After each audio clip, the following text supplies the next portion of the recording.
فبأي آلاء ربكما تكذبان بسم الله الرحمن الرحيم نحمده ونصلي على رسوله الكريم أما بعد أعوذ بالله من الشيطان الرجيم بسم الله الرحمن الرحيم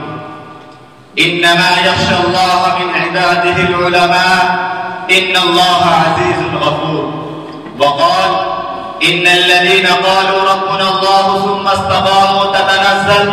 عليهم الملائكة صدق الله العظيم عزت مآب صدر اجلاس معزز مہمانان کرام حضرات حکم مستحکم تعلیمی زندگی کے ہم سفر ساتھیوں آج میں ان یاران باصفا شہیدان عشق و وفا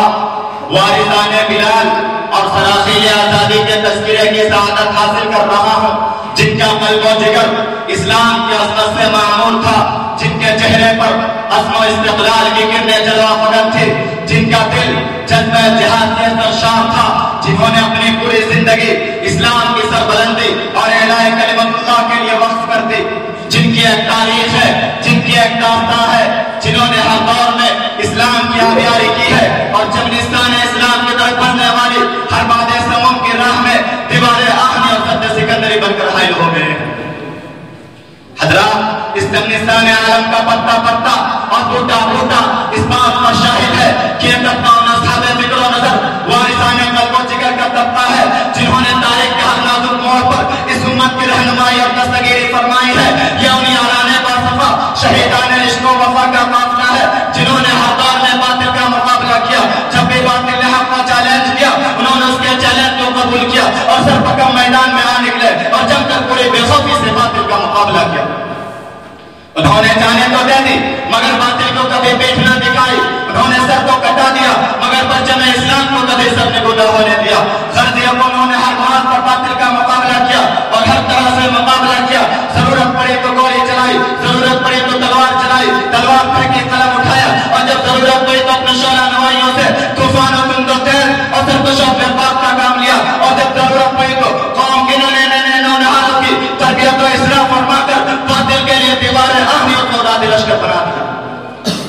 آج میں انہیں جہالوں اور سرفروشان اسلام کی تھوڑی سی تاریخ اور ادنا سی جھلک دکھانا چاہتا ہوں کہ انہوں نے جنگ آزادی میں کیا کارنامہ انجام دیا ہے اور ان کا کیا مقام رہا ہے محترم حضرات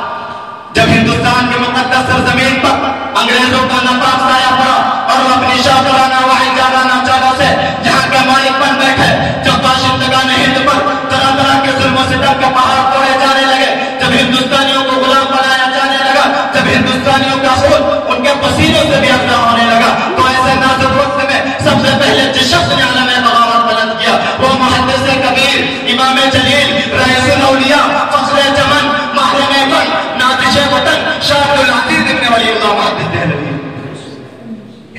شاہ عبدالعزیز کا فتویٰ کیا تھا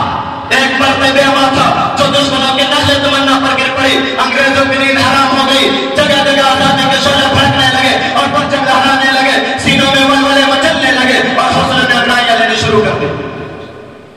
مسند دس پر بیٹھ کر قرآن و حدیث کا درس دینے والے علماء کرام خانقاہوں میں بیٹھ کر اپنے خون جگر پہ شمع اسلام کو روشن کرنے والے مشائخ اعظام اپنے مدرسوں خانقاہوں کو چھوڑ کر میدان میں آ گئے اور فرنگیوں کے خلاف ایک محاذ بنا کر توکل علی اللہ منزل کی جانب بے سر و سامان کے عالم میں نکل پڑے حضرات یہ کارواں مسافت طے کرتے ہوئے کس طرح منزل مقصود تک پہنچا یہ ایک لمبی داستان ہے اس داستان میں امنگیں بھی ہے اور محرومیاں بھی عزم عمل کا جوش و خروش بھی ہے اور شکست خودگی اور بیچارگی کا سردگی بھی جنون شوق یا شوق کا سری بھی ہے اور گردش دورہ کی کجروی بھی اس طویل مسافت کو طے کرتے ہوئے ان کے پاؤں مسلسل لہولہان ہوتے رہے ہزاروں اور لاکھوں کا وجود غبار راہ کر اڑ گیا کبھی جبر و تشدد کی خاردار جھاڑیوں نے ان کے دامن کو تار تار کیا کبھی وحشت و بربریت کے پہاڑ ان کی راہ میں حائل ہو گئے مگر اس بزم جنوب کے دیوانوں نے ہمت نہیں ہاری حادثات کا مسائل سے ٹکراتے ہوئے منزل کی جانب بڑھتے ہی رہے راستے کے قربت و دوری سے بے فکر تمانیہ نے قلب و جگر سے